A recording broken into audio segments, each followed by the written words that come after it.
everybody, this is attorney Katie Frekhtman, a New York City personal injury trial attorney.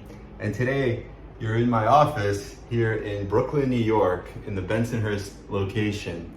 And I wanted to answer some FAQs and comments that we got over this just yesterday, over this weekend. And there were some really good questions. Somebody asked, tell us about the settlement process. Meaning a lot of lawyers in these lawyer videos will talk about the settlement amount, the final amount. Like, I got my client $100,000. I settled a case for $1 million. But how did you get there? What was your initial demand? How many different back and forths were there? And kind of like, what was the process? How did you get that settlement? So in my mind, I think it's important to consider two different things, and it's two different types of cases. If you have a case that's relatively small, like a soft tissue case, for example, a case where somebody gets injured and they get medical care, and then, they treat for 2-3 months, and then they're all better and they want to settle the case. That kind of case, I would do it the old school way, meaning I would make a settlement opportunity letter, and I would start negotiating with the insurance company. Usually what I would do is I would let the client finish treatment, I would get all their medical records, I would send the medical records together with the settlement letter to the insurance company, and then I would probably call up, and if it's a case where the person had 2 to 3 months of treatment, maybe like a bulging disc, nothing else, just acupuncture, chiropractic, massage, physical therapy, but nothing else, I would probably say after about a month after sending the medical records, I would call the adjuster, and the adjuster would say, what is your demand? Now, I don't like the word demand, because to me, demand is like I'm demanding, like I'm begging for a number. But I would just say, look, the minimum settlement amount that I would accept is $35,000. And I would start there, and I would negotiate. And I think if they would offer, let's say, 15 or 20, it's not bad, you could settle it, because the case just isn't really worth much more. And when push comes to shove, would I want to go to trial on a case like that? Probably not. Probably I wouldn't even want to go to trial, because first of all, we have a serious injury rule in New York. You could lose the case.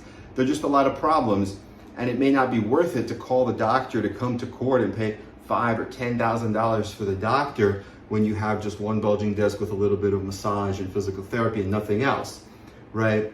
It also depends on the limits, right? So that's how I would handle that kind of case. And in terms of how many back and forths, usually it's just 2 or 3 phone calls. If I started out at 35 and they started out at 5, I would say, look, 5 is too low, that's ridiculous, you gotta give us something.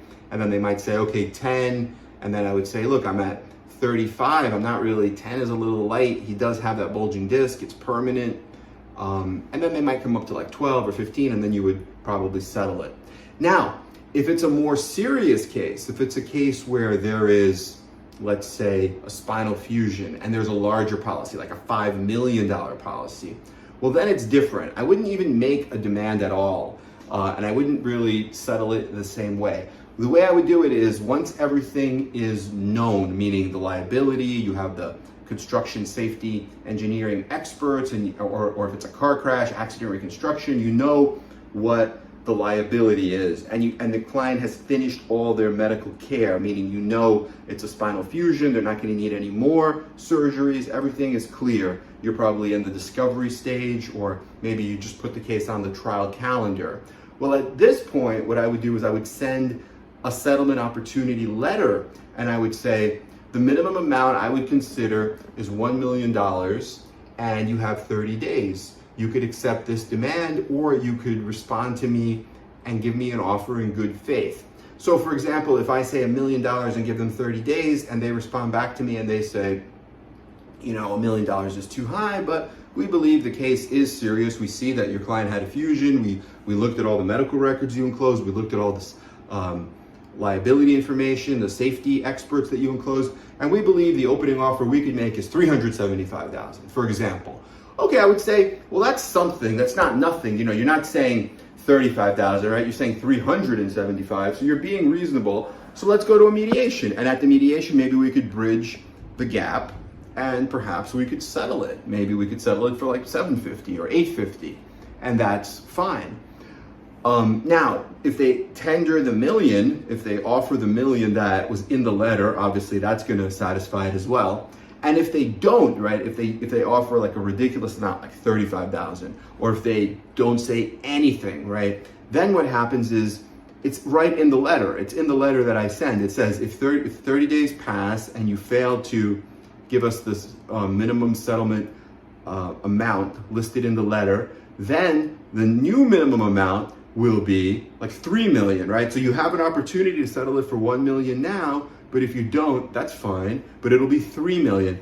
And the only cases I do this on are cases that I want to take to trial, cases where I feel confident that if I go before a jury, I'm gonna get 3 million, maybe I'm gonna get more, but the policy limits may only be like 1 million. So I'll say, look, I'll take the 1 million, I'll take your policy limit, and if they don't offer it, then fine, then let's go to trial. We'll get more. It might take a little longer, and this way it's so clear, right? The path is clear for me. I don't have to worry about nickeling and diming. I don't have to worry about demanding and then I'm saying, oh my God, you're demanding so much, it's not worth so much, and wasting my time haggling. I just make everything really clear. I give them the amount that I think it's worth. I consult with the client, make sure the client's on board. If they want to pay it, pay it. If they don't want to pay it, well, if their limits are only 1 million, and I said I would take 1 million, now what I've done is I gave them an opportunity to protect their policyholder. If they say no, and I go to court, and then the jury gives me a verdict of 10 million, well, look what they've done. Now, all they have is the million policy. They're still gonna give me the same million that they could have given me years ago when I wrote the letter, except now, who's gonna pay the extra 9 million? I could argue the policy is now open, and it's bad faith, and you failed to protect your policyholder, which is your obligation, right? There's an obligation of good faith and fair dealing. And an insurance company has to put their own financial interest on an equal footing with those of their policyholder. They cannot ignore their policyholder. They cannot say, you know, I want to make money, I'm an insurance company, and I'm just going to gamble with the policyholder. I know that he got hit. I know my insured was negligent. I know that he's seriously injured, but I don't care. I don't want to pay $1 million. Maybe I can go to trial and, you know, maybe I'll pay $300,000 and that way I'll save $700,000. So let's gamble. You can't do that as an insurance company. You're not supposed to do that, but a lot of them do. And so these letters really stir a lot of commotion. They make them do something. In my experience with these letters, either the insurance company will get scared and they'll offer you the policy that you asked for. They'll offer you very close to the policy. They'll give you a reasonable offer, like half or 3/4 of what you desire. And then they'll say, let's go to a mediation where you could bridge the gap. Or they'll just say, you know what, we're going to change lawyers, or we're going to, you know, it always leads to something. I've never seen one of these letters just like do absolutely nothing. So I think they're very good. I think they're very powerful, and I recommend them. So to answer the question, I mean, in the first instance, on the smaller cases, sure, make a demand that's about 3 times what you think the case is worth, and don't be too quick to go down, because you can never go back up usually in that scenario. Like once you say 35, and then that's it, right? It's going to be 35,000 or less. You're not going to get 50 now because your initial demand was 35. But it's fine if it's a small case and you have to look at the history and the verdicts and the settlements for that injury in your locality, right? You have to base it on what's been happening in your locality in the last few years. And on the bigger cases, the cases where you could see yourself sitting with that client, taking a jury verdict, a case that is a life-changing, forever injury where you believe the client and they have a compelling human story, sure, go take it to trial. Those cases are great for trial. And the way to do it, if you want to settle it, is write that running with the bull type letter, the settlement opportunity letter, and say, you know, pay me 500,000, pay me $1 million within 30 days. If you don't, then the minimum amount is going to be like, you know, 5x this amount. If it's $1 million, it'll be 3 million or whatever, 5 million. If it's 500,000, fine, pay me 500,000 within 30 days by, you know, by August 25th, 2022. If you do not, that's fine, but then it won't be 500,000 anymore. It'll be 1 million or more. And so that gets the insurance companies really worried because they see their financial, they're trying to save money, right? They're for profit. They want to push you and whittle you down to nothing, and you're flipping the script on them. You're telling them, hey, pay me X, or if you don't, great, I'm gonna go for 3 times more. You blow up their world. It's like kaboom, they don't like that. But it's good for plaintiffs. So I hope this has been helpful. Let us know what other questions you have about settlement or anything else. We're here for you. Like and subscribe to our channel, and we will talk to you very soon. Okay, have a great day, everyone. Bye-bye.